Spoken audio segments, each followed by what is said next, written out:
What if everything we think we know about human progress is wrong? What if our ancestors weren't primitive survivors stumbling through history, but master engineers whose secrets we're only now beginning to uncover?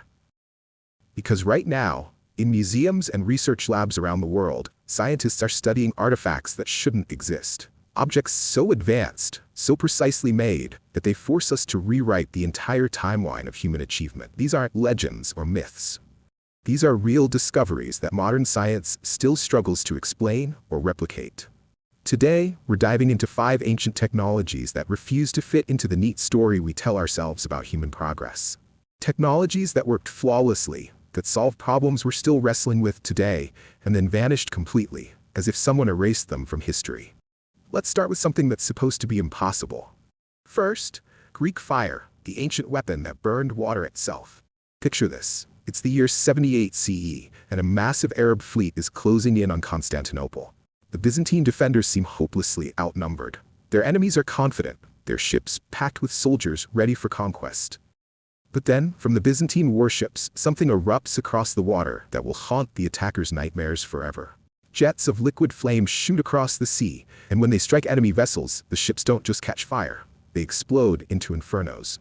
Panicked sailors leap into the water to escape the flames. But here's where it gets truly terrifying.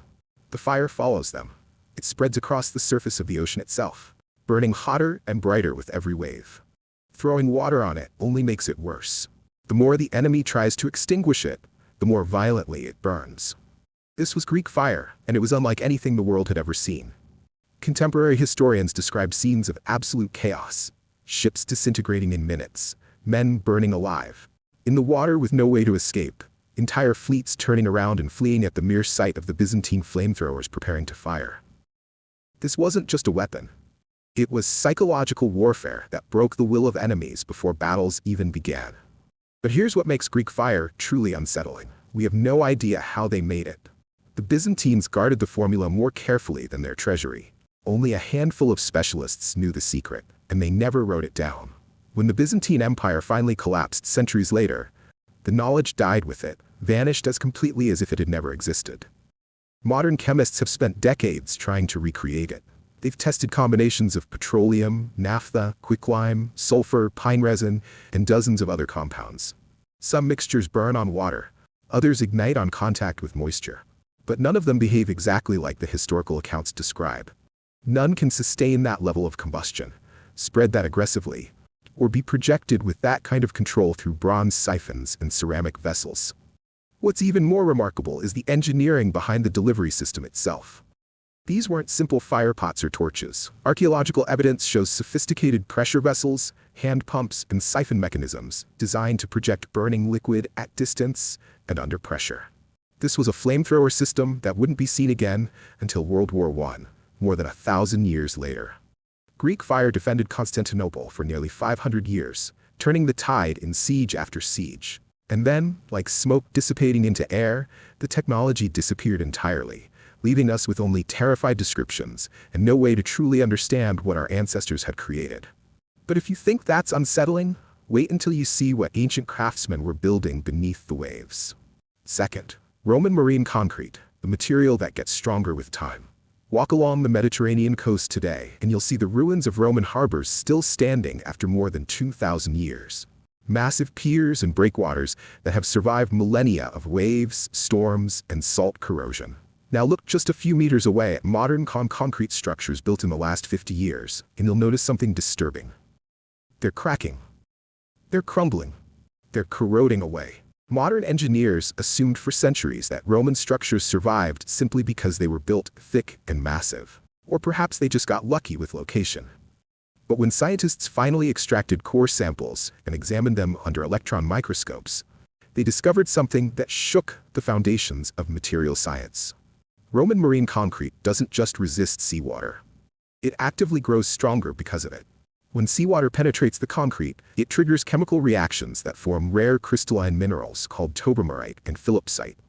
These crystals grow inside microscopic cracks and pores, reinforcing the structure from within. The concrete literally heals itself. The longer it sits in seawater, the more durable it becomes. It's a self-improving material that modern science didn't understand until the 21st century. Let that sink in for a moment. Roman builders created a concrete that improves with age using volcanic ash called pozzolana, lime, and seawater. They had no electron microscopes to observe crystal formation, no understanding of molecular chemistry, no concept of atomic bonds or crystallographic structures. They couldn't see what was happening at the microscopic level. They had no theoretical framework to explain why it worked. And yet, they chose exactly the right materials in precisely the right proportions and even deliberately used seawater in the mix. Something modern engineers actively avoided for centuries because it destroys conventional concrete. The knowledge wasn't just practical trial and error either. The ratios had to be exact. Too much lime and the concrete wouldn't set properly. Too little pozzolana and the self-healing reactions wouldn't occur. The volcanic ash had to come from specific sources with the right mineral composition. This level of precision suggests deep understanding even without modern scientific terminology to describe it. What's more frustrating is that Roman texts mention pozzolana and concrete construction, but they don't explain the mechanisms. They describe what to do, but not why it works. When the Roman Empire fell, this knowledge shattered into fragments. Medieval builders couldn't replicate it. Renaissance engineers didn't recover it. The Industrial Revolution developed concrete that prioritized speed and cost over longevity, moving in a completely different direction. The result is a painful irony. We can build skyscrapers and bridges that span miles, but our infrastructure often needs replacement after just 50 years. Meanwhile, Roman harbor structures built by workers with hand tools and no scientific theory have stood for 2 millennia and are now stronger than when they were first constructed. Only in recent years have engineers begun experimenting with Roman-style concrete again, trying to recreate those ancient formulas for modern use. But even with all our technology and understanding, we still can't perfectly replicate what they achieved. Some knowledge, once lost, is harder to recover than you'd think. And speaking of knowledge that shouldn't exist, let me tell you about a material that ancient craftsmen created before chemistry itself was invented. Third, Egyptian faience. Chemistry before chemistry existed. Deep in the Egyptian desert, archaeologists uncovered tombs filled with small objects that glowed with an otherworldly blue-green brilliance. Beads, scarabs, amulets, and figurines that looked almost alive under the sun. Their surfaces smooth and glossy like colored glass.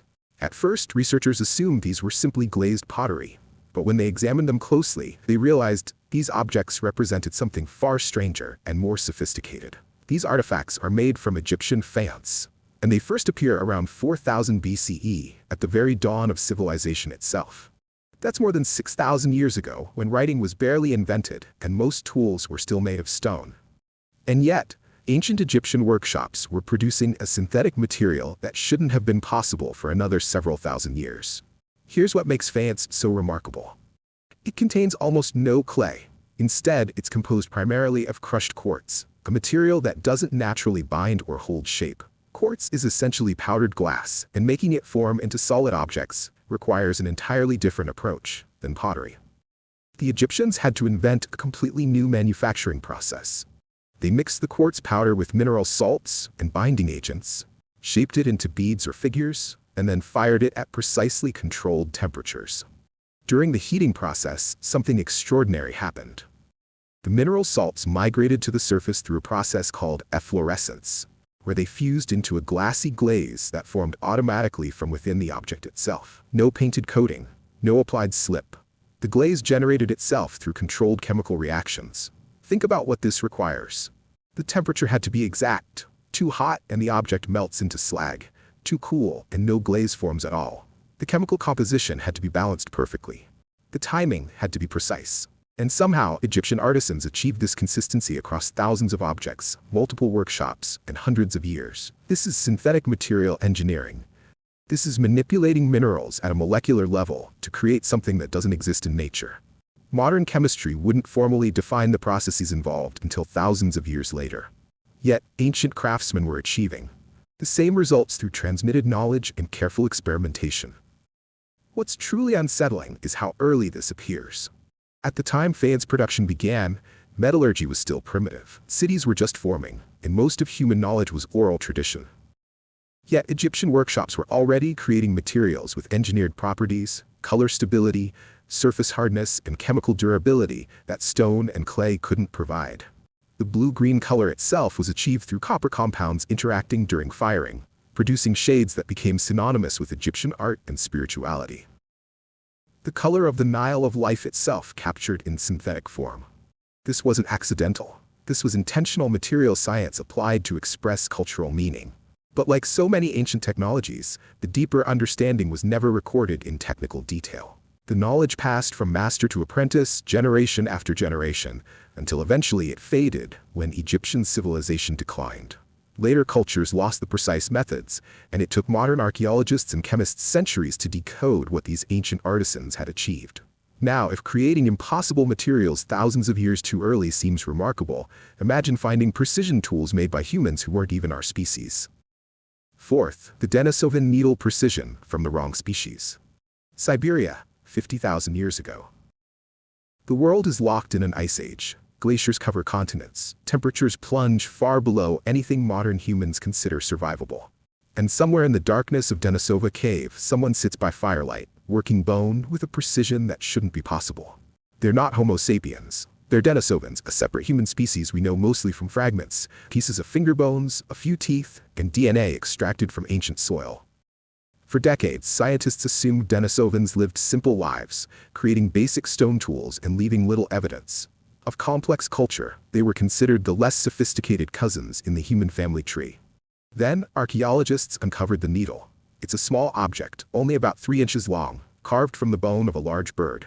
The moment researchers examined it under magnification, they knew something was profoundly wrong with our understanding of prehistoric intelligence. This wasn't a rough, primitive tool. It was a precisely engineered instrument. The needle tapers to a fine point. The surface is polished smooth from repeated use. And near one end, someone drilled a perfect circular eye, clean and precise, just large enough to pass thread through. Creating this eye required steady hands, specialized drilling tools capable of controlled rotation, and most importantly, the cognitive ability to plan several steps ahead. Bone is fragile. It splits and cracks easily, especially when pressure is applied. Drilling through it without shattering the material requires technique, patience, and practice. This needle represents not just one person's skill, but accumulated knowledge passed down and refined. This is cultural technology. And here's what keeps archaeologists awake at night. The needle appears fully formed in the record. There are no earlier, cruder versions showing the learning curve. No failed attempts or broken prototypes found nearby. The very first Denisovan needle we've discovered is already perfect, as if the knowledge to create it existed long before this particular needle was made. What was this needle used for? In the brutal cold of Ice Age Siberia, it could only mean one thing: tailored clothing. Not simple animal hides draped over the body, but carefully sewn garments designed to trap heat, fitted to move with the wearer, perhaps layered for maximum insulation. This is sophisticated textile work that requires design thinking, the ability to envision finished products, and the patience to execute complex plans. Sewing also implies something deeper: repair, modification, and improvement over time. If you can sew, you can mend torn clothing, adjust fit, add layers as needed. You can adapt to changing conditions. This kind of practical problem solving was supposed to be exclusive to modern humans, one of the cognitive advantages that made us successful. Yet here's a different human species, one we considered less capable, demonstrating the same level of forward planning and technical skill. And then, they vanished. No other Denisovan needles have been found anywhere else. No progression of tools leading up to this level of refinement. Just this single, perfect artifact that forces us to question everything we thought we knew about human cognitive evolution. The needle tells us that intelligence, creativity, and technical skill weren't unique to Homo sapiens. Other human species possessed these abilities too. And if we'd never found this one needle, we'd still believe they were simple, unsophisticated, incapable of complex thought. What else might we be wrong about? But perhaps the most elaborate ancient technology wasn't designed for survival or warfare. Sometimes the most impressive achievements were built for something else entirely. In 1968, Chinese archaeologists opened a tomb that had been sealed for more than 2,000 years. Inside, they found something that seemed impossible: a complete human figure encased in shimmering jade, every surface covered in precisely cut stone plates stitched together with gold thread. This wasn't decorative wrapping or symbolic jewelry. This was a full-body suit of armor made from one of the hardest materials on Earth, constructed with a level of precision that defied belief. The jade burial suits of the Han Dynasty represent one of the most ambitious technical projects in ancient history. Each suit contains between 1,000 and 2,500 individual jade plates, every single one shaped to exact specifications. The plates had to fit together like puzzle pieces, following the contours of the human body, face, neck, chest, arms, hands, legs, feet, creating a flexible yet complete shell of stone.